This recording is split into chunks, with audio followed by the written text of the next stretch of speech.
Hello everybody, I hope you're having an amazing day. Year 10 is just around the corner and here is everything we know that is coming to Siege in Year 10.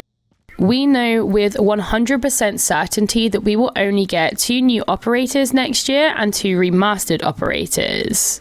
This was confirmed by one of the devs on Twitter when Scopos first came out. They said that basically now they have time to experiment more with certain things with new operators because they follow the trend of 2-2, 2 new, 2 remastered. Now, if we follow the trend of this year, when Scopos came out, she got a brand new primary, and when Deimos came out, he got a brand new secondary weapon. So if we're following this trend, I assume that the 2 new operators that come out in Year 10 will also come out with 2 new weapons, whether it's a primary or a secondary. It is also possible that we might even get a new utility like impacts and C4s. We haven't had a utility added to the game since, I'm pretty sure it was the observation blockers that came out 2 years ago. So we could even get a brand new utility, but that is just speculation, nothing confirmed with that part.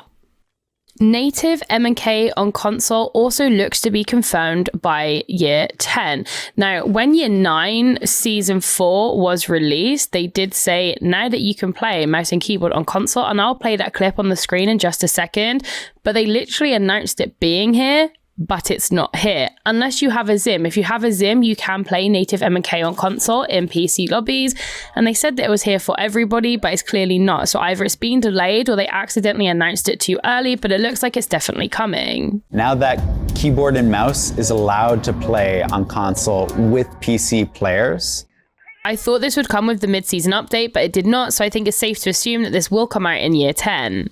Also confirmed for Year 10 is that if you end this season as disruptive or dishonorable, you will not receive your ranked rewards for the season prior. You will not be able to play ranked or standard, and you will get a significant decrease in renown. This is something that they first teased at the beginning of Year 9, and they put the reputation system in beta. However, it is still in beta as we speak. There have been a lot of issues with the reputation system as people just mass reported people, and that would play a part. However, they redid the reputation system and how it works for Year 9 Season 4, and we've tested it this season, and honestly, it seems quite legit now. I used to struggle to get anywhere above respectable because I would be mass reported constantly for no reason whatsoever. No TK, no griefing. I would just get reported for the sake of it. Whereas this season, I have only been an exemplary and the mass reports have not affected where I stand. Now, a few months ago, they released a dev post and it said that this would eventually come out in Year 10, that the sanctions you receive will finally come out of beta in Year 10. Now, they haven't specified which season it will come out in Year 10, but for me personally, I would make sure that I end the season respectable or higher, because you will genuinely run the risk of not getting your ranked rewards for Year 9 Season 4. Because although the ranked season is in Year 9, your rewards are delivered in Year 10, and they have confirmed that you will not get your ranked rewards at some point in Year 10. So if they did release it for Year 10 Season 1, it would affect this ranked season of Year 9 Season 4, if that makes sense. Operator and weapon mastery has also been confirmed for Year 10. We just don't know what season yet. This season saw the launch of badges, but the badges only released with 22. When they first teased the badges during the Year 9 reveal, we could see that there was one specifically for weapon mastery. We saw the SMG-11 look a bronze color, and then IQ's primary looked like a gold color, and this was specific for those weapons. They did say when the badges released this season that there would be more very soon, so I look forward to doing weapon mastery in Year 10.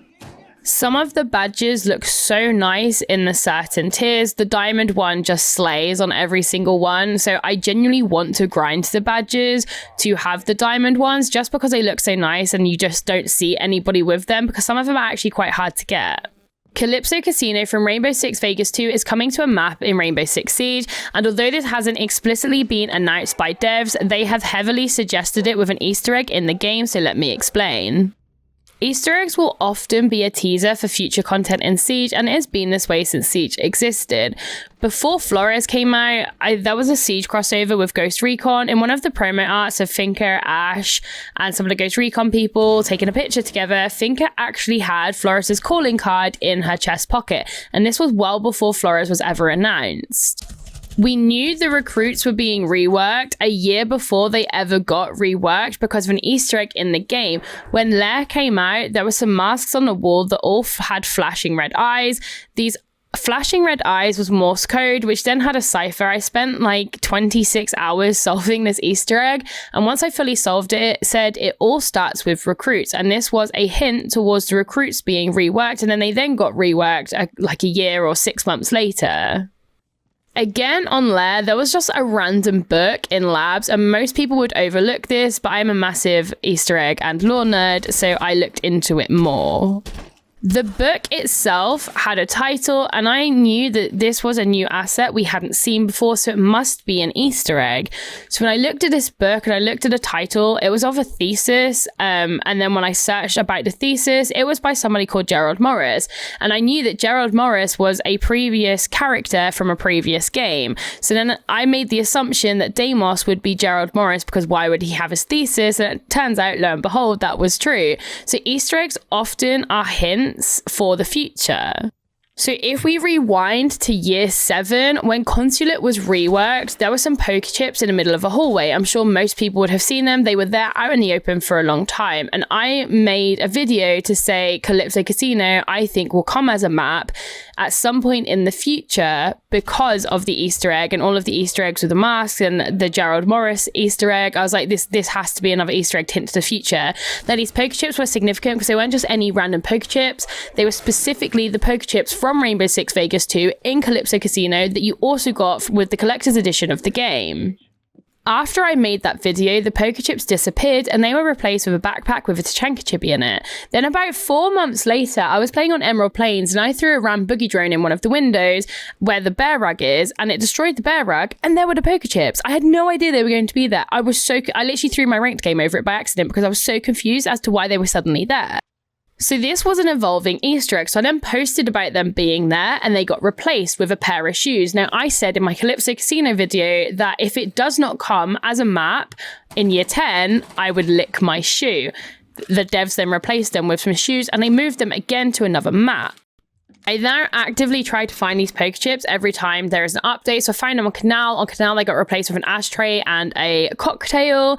They then got moved to Coastline when they got replaced with a cupcake. They've been on Nighthaven Labs. They've been on Villa. They've been on Oregon. Where else? They've been on many maps. I think they've been on 9 maps in total. There is no way the devs would put this much effort into an Easter egg if it wasn't a hint towards the future. Now, I assume the things that they're leaving behind will end up being something for us to solve and then it will tell us more. But this is a really fun Easter egg that I'm really enjoying being a part of, and I look forward to an update every time to see if they've been moved. I personally think that year 10 would be a perfect time to release Calypso Casino, as it's the 10-year anniversary of Siege. They're using previous ops like Gerald Morris and also Scopos. They are both from previous games, so they're clearly having ties with the previous games. So Calypso Casino makes even more sense than it did before I even made the video. So I'm hoping that we will see it in year 10, but whether it comes in year 10 is another thing. But I am 99.9% certain that regardless of when it comes, it will come as a map in the game. I just don't know if it'll be a ranked map or if it'll be a TDM map. Finally, Dokkaebi will absolutely receive another nerf in year 10. Although this has not been confirmed explicitly anywhere by devs, they said that they would try the initial nerf, and honestly, it pretty much done nothing. Dokkaebi is banned just as much, and she is also just as infuriating. She is so strong. She has like 5 abilities. She's so OP. She's going to get nerfed. Interestingly though, she's no longer the most banned operator because Blackbeard managed to take that title in 1 season of being released, which is mind-blowing to me because I don't actually think he's as OP as people give him credit for.